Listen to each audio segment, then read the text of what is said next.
If you like weird and strange history as much as I do, then I have the podcast for you. I'm Jason Horton, host of Strange Year. Each episode, I break down the strange history and cultural happenings during that year, like 1977, the Wow Signal, 1963, Three Tramps Theory, 1844, the Millerite Movement, 1997, the Phoenix Lights, 1896, the Shortest War, 2004, Benjamin Kyle, 1518, the Dancing Plague, 1985, the Move Bombing, 1972, remote viewing. So to get your weekly weird history fix, pause the podcast you're listening to right now and subscribe to Strange Year wherever you listen to podcasts. A Nurse's Worst Nightmare. I'm Jason Horton. I'm Rebecca Lieb. And this is Ghost Town.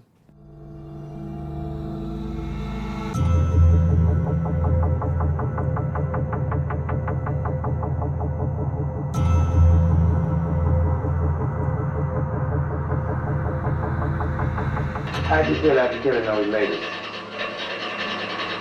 Like I always felt. Had no feeling.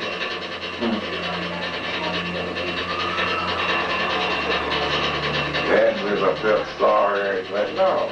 So for Thanksgiving, I went home back to Wisconsin and thinking about what we've done for my home state and the surrounding states. And I realized that we really didn't hit something that is probably one of the most horrifying stories that I have heard that for some reason we haven't gotten to. So today we're going to talk about 2319 East 100th Street. That is the address of the dorm for the nearby South Chicago Community Hospital.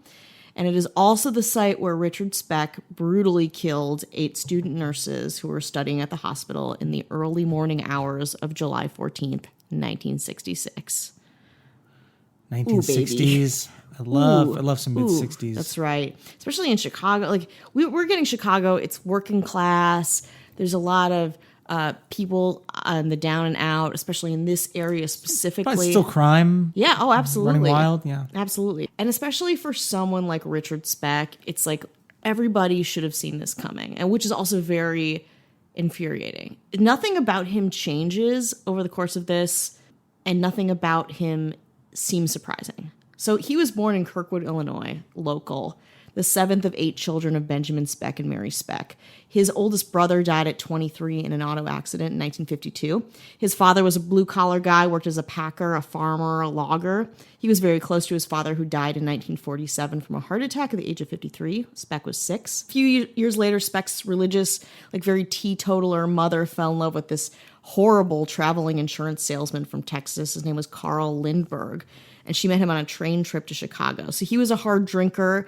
He had a 25-year criminal record that started with forgery and included several arrests for drunk driving. And he was the opposite of Speck's father, who was sober, hardworking, kind of idealized really in Speck's mind when we talk about how he talked about his parents. So they married on May 10th, 1950, and Speck hated this guy. He was a drunk, he was absentee, he was a criminal. He psychologically abused him with threats, insults, violence. Speck, who was a poor student and needed glasses for reading but refused to wear them, struggled through his public school education in Dallas, where they moved from 4th through 8th grade, eventually repeating the 8th grade in part because he refused to speak in class because of a lifelong fear of people staring at him, which he got over. Spoiler alert. In 1957, Speck started 9th grade at a technical high school, but dropped out just after his 16th birthday. Now, all of this, too, so he hated his stepfather, but he kind of started becoming him at this point. He started drinking alcohol at age 12. By age 15, he was getting drunk almost every day. His first arrest was in 1955 at age 13 for trespassing, and was followed by dozens of other arrests for misdemeanors over the next 8 years. So he dropped out of school. Speck got a gig working as a laborer for the 7-Up bottling company in Dallas for almost 3 years. In October 1961, he met 15-year-old Shirley Annette Malone at the Texas State Fair. She became pregnant after 3 weeks of dating him. They got married in 1962. He moved in with his mother. His stepfather finally separated, moved to California, so he was out of the picture, thank God. And Speck stopped using his name, Lindbergh, and went back to Speck at this point. So he got married to this 15-year-old girl who was newly pregnant with his child.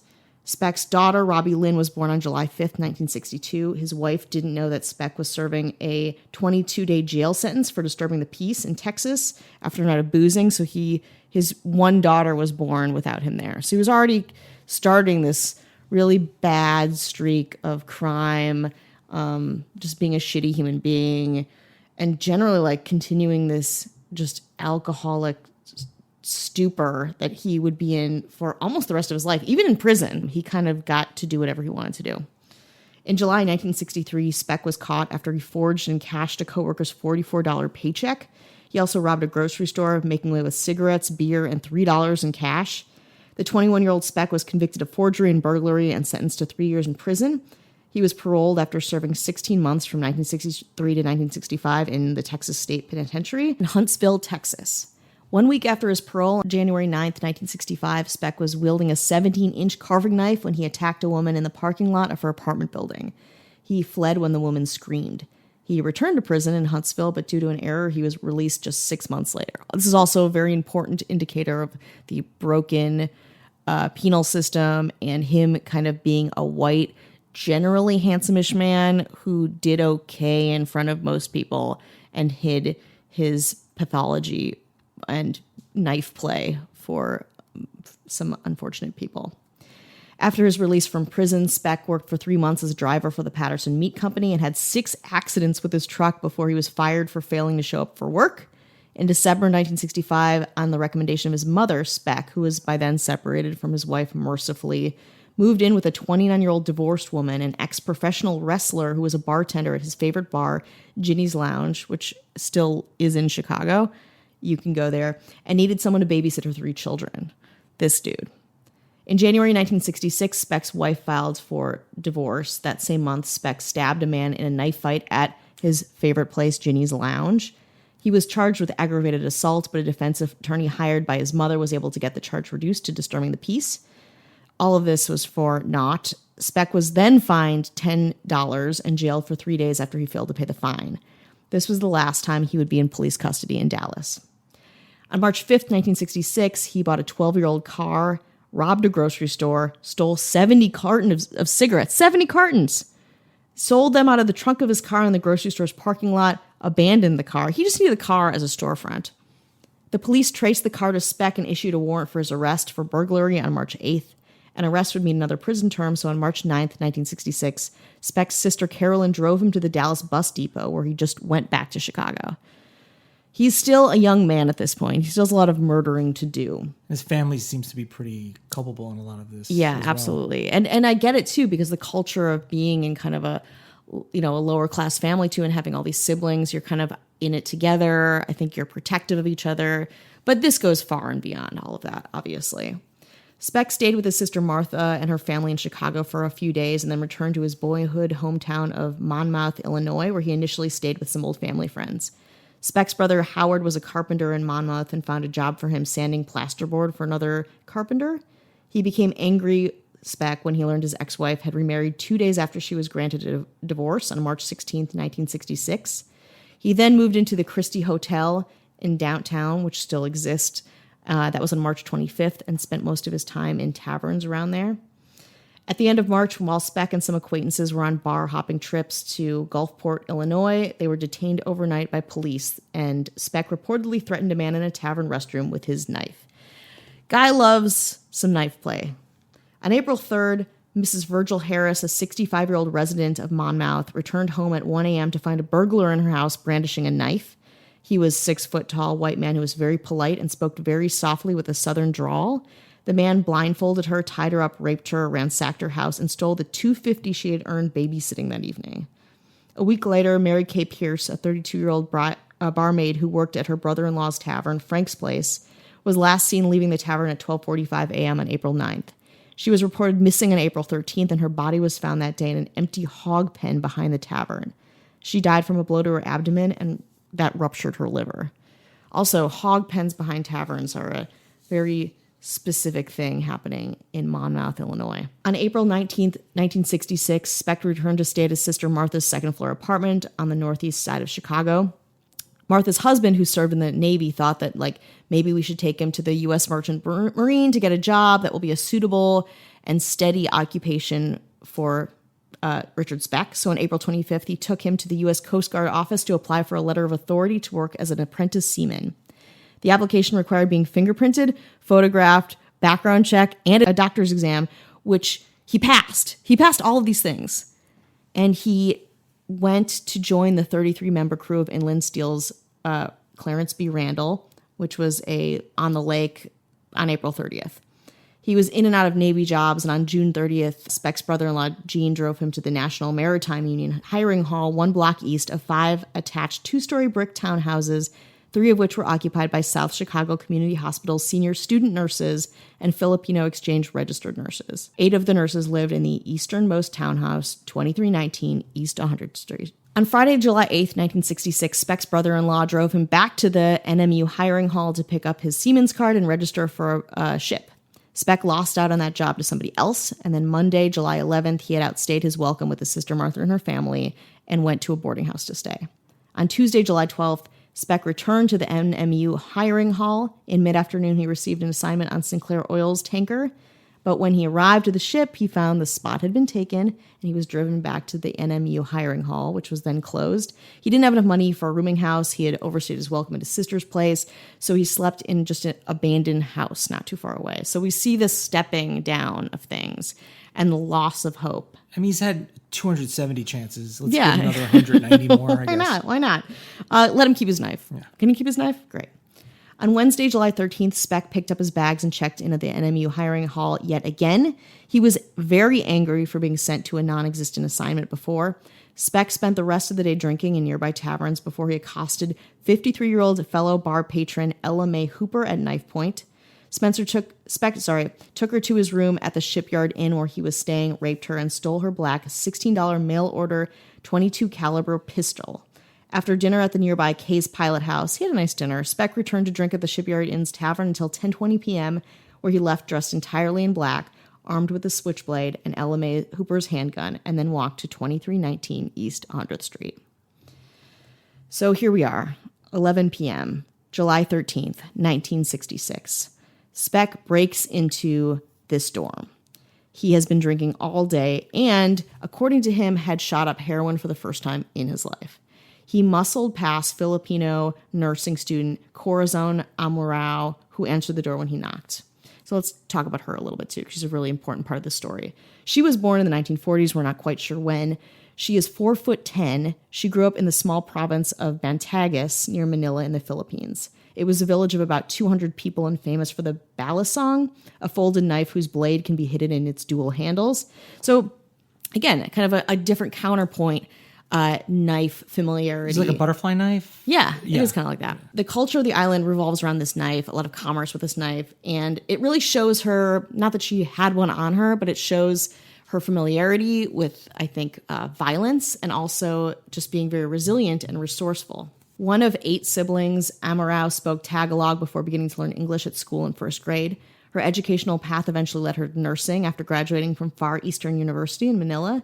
She worked for 2 years before applying for and starting a position at the American Hospital in 1966. She had been in the U.S. for only 2 months when Speck entered her dorm, spending her time studying, cooking Filipino food for her roommates, and hanging out with her new classmates. So Speck entered that night and, originally planning one of his routine burglaries, bound all of the women with kind of pieces of their clothing and different like shreds of fabric and just held them in one of the rooms for hours. And then one by one, he led Patricia Matusek, Nina Jo Shamal, Pamela Wilkening, Suzanne Ferris, Mary Ann Jordan, Merlita Garullo, and Valentina Pazon one by one into the bedroom, either stabbing or strangling them in the bedroom and leaving them there. So can you imagine how horrifying? You're waiting, you're bound, and this monster is just taking your friends one by one into a different room. You probably are screaming, they're probably screaming, and then they're silenced. And he comes back out and he just like looks around for the next person that he's going to kill in the other room. Oof. Gloria Davy was his last victim, who was raped before she was strangled. So during all of this, Corazon Amorao, again, very new to America, she sees there's 8 of them. She's the 9th one. She rolls under one of the dorm room beds while Speck is out of the room killing one of her friends. Speck probably lost count or might have, just not figured that there was a 9th woman there that night. She stayed under the bed and her life was spared because he just lost track of her. So she stayed under there petrified until almost 6 a.m., barely breathing, while Speck killed all of her friends and exited the building. Woo! Let's take a little break so you can process that. I'm very excited to talk about something that I think fits perfectly in the world of Ghost Town, and that is Shudder from AMC Networks.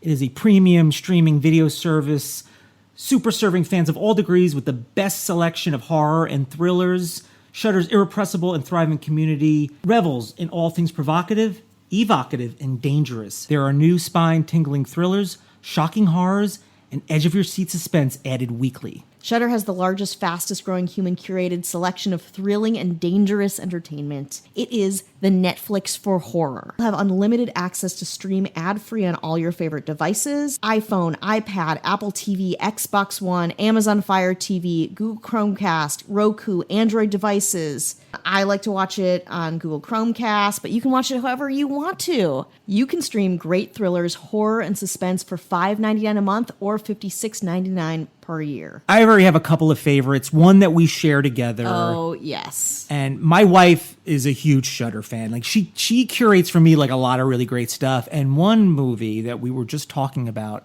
it's called Ms. 45, MS-45. And if you want early 80s revenge, so good. Another one we were talking about, they were both excited about, might be my favorite Nicolas Cage movie, Mandy. Mandy. Oh my God. I did not know what I was getting into. I was recommended it. I saw it on Shudder, and I am a huge, huge fan. There's a ton of great exclusive titles, like Creepshow, which is a Shudder original, Tigers Are Not Afraid, Beelzebub, Horror Noir, Lizzie, Mandy, which we've already discussed, and they got some great collections. If they curate a bunch of really great collections. That's right. Vengeance is Hers, Dario Argento, horror comedies, classic slashers. Try Shudder free for 30 days. Go to shudder.com, that's SHUDDER.com, and use promo code GHOSTTOWN. Try Shudder free for 30 days. Go to shudder.com and use promo code GHOSTTOWN. We did a Patreon episode that we both found out we are obsessed with. Yeah. Yeah, we did. You might want to go to patreon.com/ghosttownpod. Tons of bonus episodes, but that one we were really excited about. I get excited when I know you know what it is. Yeah. And then you eyes light up and you're like, I know this one. And you read a whole book on it. We're not going to say what it is. Yeah. Go find out. Speaks to my memory, too, that I had read a lot on and then I totally forgot. It's really good. I also personally love the ones where there's a lot of theories around it that we can talk about. We can kind of volley around. And this is an amazing example of that. So great.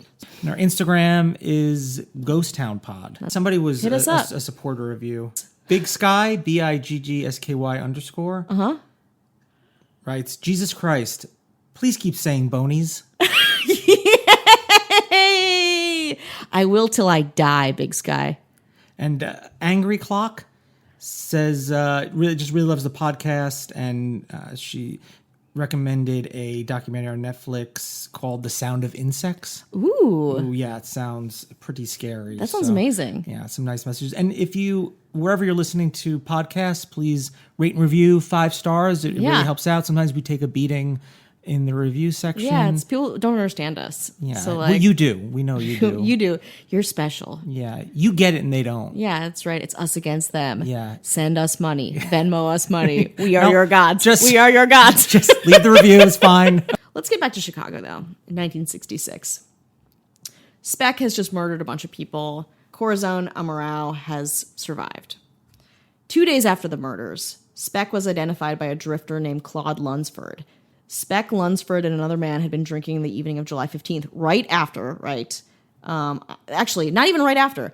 It was done the early hours of July 14th, so it's like he murdered a bunch of people, went to the bar, and just, started drinking. They were drinking on the fire escape of a Chicago hotel, and this guy, Claude Lunsford, was like, oh, that's Richard Speck. I was just drinking with him. And he called the police a bunch of times, and they didn't believe him. They were like, nah, we don't believe you. And this guy with the rap sheet a mile long? Yeah. Not him. No, it couldn't be him. It couldn't be him. But it was more speaks to Claude Lunsford and him being kind of like a down and out dude. Sure. Okay. Speck then attempted suicide for whatever reason. I'm not sure, because he seems pretty infallible up to this point. And the Star Hotel desk clerk phoned the emergency center around midnight. He was taken to Cook County Hospital at 12:30 a.m. on July 17th. At the hospital, Speck was recognized by a doctor, Dr. Leroy Smith, a 25-year-old surgical resident physician who read his Born to Raise Hell tattoo that he had gotten and saw it in the reports from the newspaper articles. So finally, you have a young hot doctor calls, and all the police listen. So they get there. Speck was arrested. He later claimed, Speck, that he had no recollection of the murders, but had confessed the crime to Dr. Leroy Smith at the Cook County Hospital. Smith did not testify because the confession was made while Speck was sedated.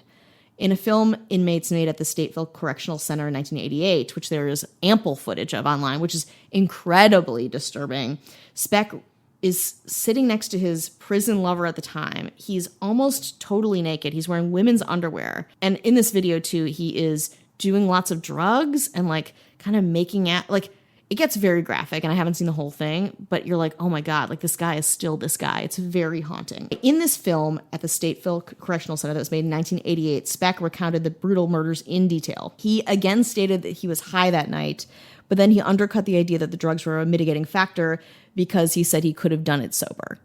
I believe it wholeheartedly that he would have done it sober, drunk, high, whatever. That was just in his DNA, I think, to destroy other human beings. His jury trial began April 3rd, 1967 in Peoria, Illinois.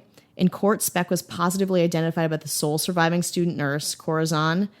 She asked if she could identify the killer of her fellow students, and she, trembling, rose from her seat, rose from the witness box, walked directly in front of Speck and pointed her finger at him, nearly touching him, and screamed, "This is the man."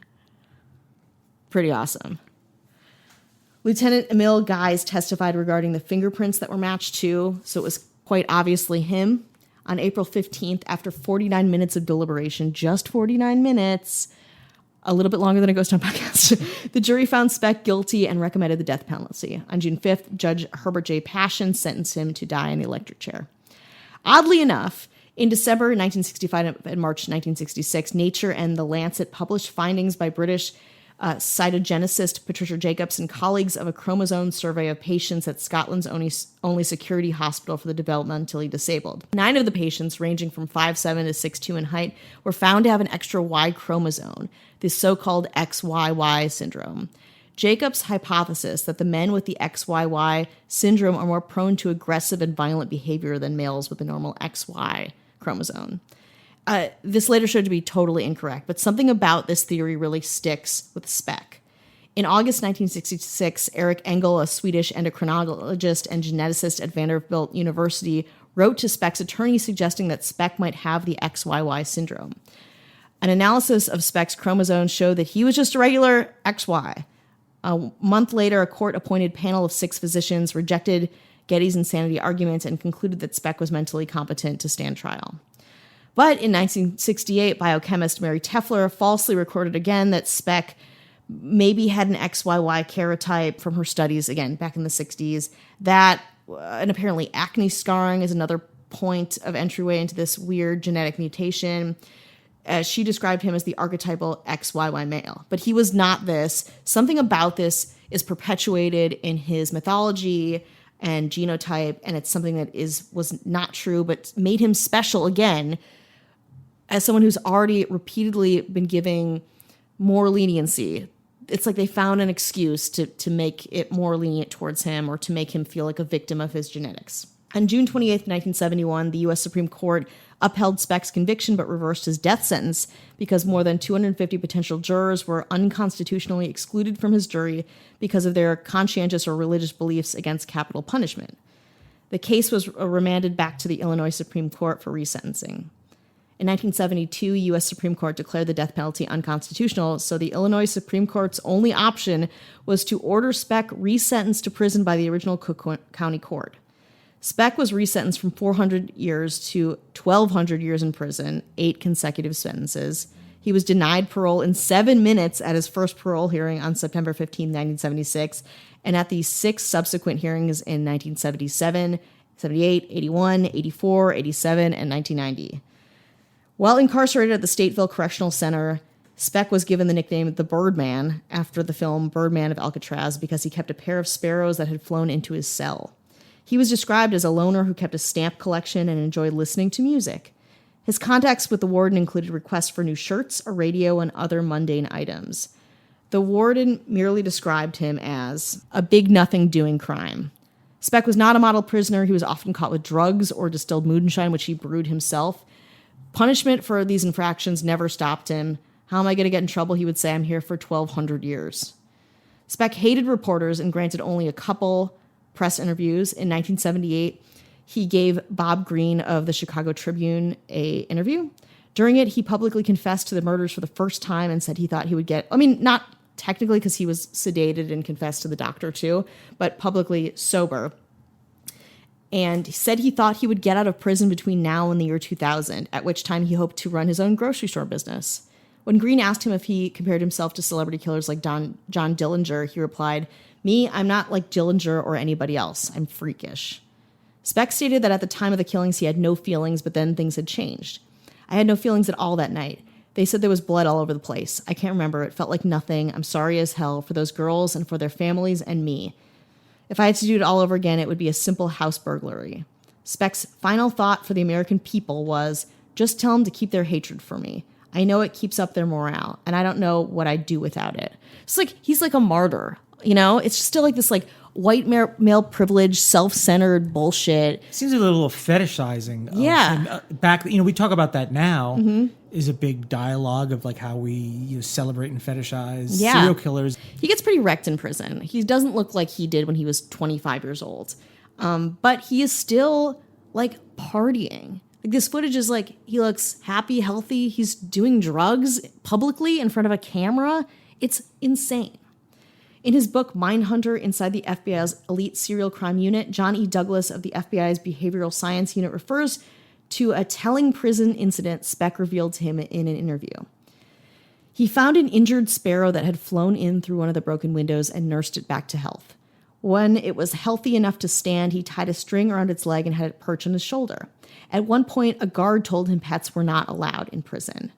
"I can't have it," Speck challenged, then walked over to a spinning fan and threw the small bird in. Horrified, the guard said, "I thought you liked that bird."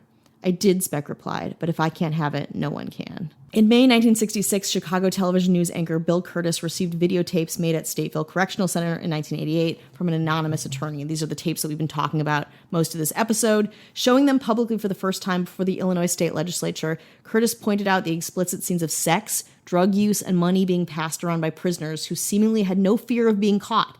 In the center of it was Speck, performing oral sex on another inmate, sharing a large quantity, a mountain of cocaine with another inmate, parading in silk panties, sporting feminine-like breasts allegedly grown using smuggled hormone treatments, and boasting, "If they only knew how much fun I was having, they'd turn me loose." The Illinois State Legislature packed an auditorium to view the 2-hour video, but stopped the screening when the tape showed Speck performing oral sex on another man. This video, portions of it, are still online if you are so inclined. From behind the camera, a prisoner asked Speck if he had killed the nurses. Speck responded, "Sure I did." When asked why, Speck shrugged and jokingly said, "It just wasn't their night." Asked how he felt about himself in the years since, he said, "Like I always felt. Had no feeling. If you're asking me if I felt sorry, no." He also described in detail the experience of strangling someone. "It's not like TV. It takes over 3 minutes and you have to have a lot of strength." Speck died of a heart attack on December 5th, 1991, on the eve of his 50th birthday. His sister was afraid that his grave would be desecrated, so he doesn't have a physical resting place. He was cremated and his ashes were scattered in a secret location outside of Chicago. Have you seen Mindhunter, the TV show? I have not. Okay, when I think it was, I can't catch it because season 1 and season 2 were kind of far apart, but the name, I knew it from hearing about general serial killers, but it's referenced a lot in the show Mindhunter, which is great. I mean, it's other levels. It's not just, obviously it's, complex characters and all that kind of stuff. Richard Speck is heavily in that. So if you haven't seen Mindhunter, it might be a nice, interesting companion piece to this. Yeah. Check it out. So we've heard about the good things about him. Let's hear some of the bad things. Richard Speck was born in 19... I'm Ryan. And I'm Andy. And we're two ghouls on an eternal quest to explore all things scary. You can join us on our journey by listening to Shivers, a Necropodicon Network podcast. We'll learn about spooky, creepy, and terrifying history, review movies, and tell scary stories. that might give you The shivers. You can find Shivers on necropodicon.com or wherever delicious podcasts are sold. Perfect.